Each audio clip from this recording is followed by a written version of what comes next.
Hello, today is our last video and we're going to be kind of rehashing things that we've mentioned in past videos. First and foremost, we have a past video that mentioned some benefits of couples counseling or why couples may go. But just as a refresher, here are some reasons why people go to couples counseling. If your reason is not on this list, it's because it's not exhaustive. So people go to couples counseling to just gain a deeper understanding of what your relationship is like, your relationship dynamic, who you're in a relationship with, and how to get to know them better. Some is just to have a person there that can be an impartial sounding board and just to be a neutral party. Some just need a safe space to communicate and have a place that can just be speaking how they want to, and if they haven't said something outside of the counseling space, that they can do it there. Some is just to gain a different perspective of their partner, and some is to escape a cycle that we mentioned in the emotionally focused, how that can be a cycle of responses to something that their partner is doing and how to escape those patterns. Some is to build coping skills, make time for your partner, how to prioritize. There's many different ways that some people approach couples counseling.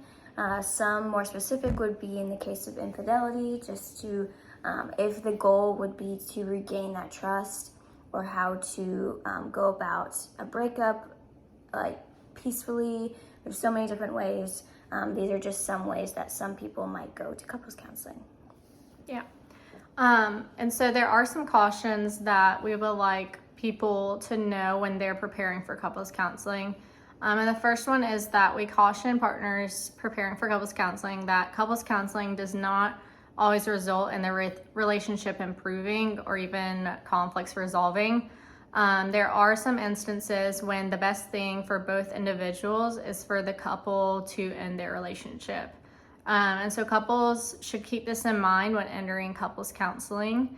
So just keeping that in the back of their mind. Also, it's very important for couples to know that there are no secrets between partners and the counselor and the counseling sessions. Anything that is said to the counselor when another partner may not be in the room is not guaranteed to be kept a secret between the other partner. So,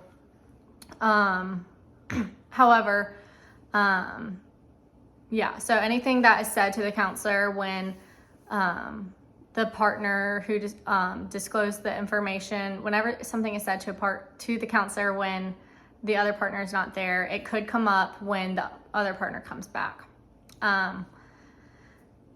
Let's see. The other thing that's really important is that the counselor will keep the information disclosed in couples counseling confidential, but the counselor cannot guarantee that your partner will also keep that information confidential.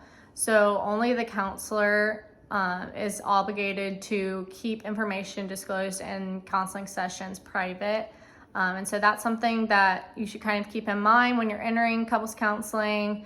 If you wish for things not to leave the counseling session, the only person who will keep that information confidential is the counselor. So those are some kind of things to think about before you're entering into that space, and even some conversations to be had around those specific topics around keeping information private, and then also the no secrets and how it might be best for the relationship to end. So the last kind of little bit of this is that we want to talk about who couples counseling would not be appropriate for, or circumstances when couples counseling would not be appropriate. And couples counseling would not be appropriate if any partner in the relationship demonstrates active alcohol or drug addiction, if any partner reports threats or histories of serious violence in the relationship. So this could be IPV or intimate partner violence or domestic violence, or if any partner reports suicide or homicidal thoughts, behaviors, or histories.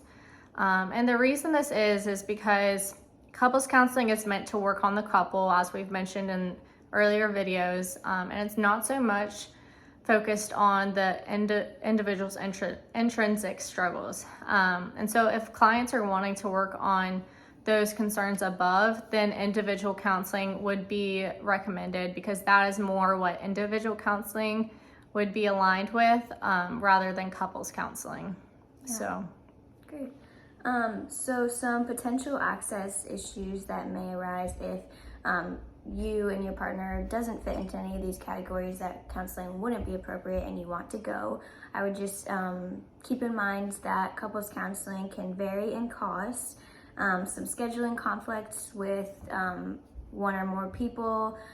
Just try to make a time that is easy, accessible to both of you, and not have the other one giving up something that they would be able to compromise. So just keep in mind scheduling conflicts may arise.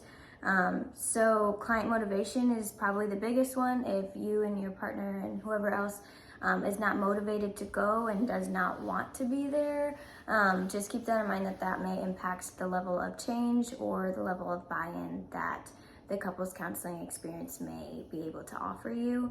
And lastly is cost. There's many websites online that can break down the different costs of couples counseling for you. It just depends if you go to private practice or an agency, and like in our past video we mentioned sliding scales.